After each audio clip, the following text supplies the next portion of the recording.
திமுகவும் மற்றும் பலரும் ஒண்ணுதான்னு நாம சொன்னோம் இல்லையா? அது ஏன்னு உங்க எல்லாருக்கும் புரியுற மாதிரி ஒரே ஒரு காரணம் சொல்றேன். ரெண்டு பேரும் விட்ட தேர்தல் அறிக்கையை எடுத்து பாருங்க.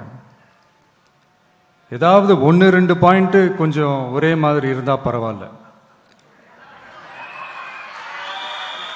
ஆனா அவங்க என்ன பண்ணி இருக்காங்க தெரியுமா? ஒருத்தர் 10,000 கொடுத்தா இன்னொருத்தர் 8,000க்கு கூப்பன் கொடுக்கிறாரு. ஒருத்தர் ஃப்ரிட்ஜ் கொடுத்தா இன்னொருத்தர் ஃப்ரிட்ஜ் வாங்க டோக்கன் கொடுக்கிறாரு. ரெண்டு பேருமே மீனவர்களுக்கு 12,000 ரூபாய் கொடுக்கறாங்க. ரெண்டு பேருமே பெண்களுக்கு 2,000 ரூபாய் கொடுக்கறாங்க.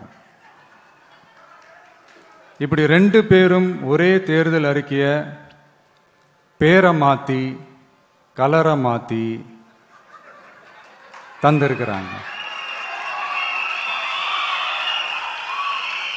இவங்க ரெண்டு பேரும் வேற வேற இல்ல, ஒரு குடையின் கீழ் இருக்க கொள்கை கூட்டம்தான்.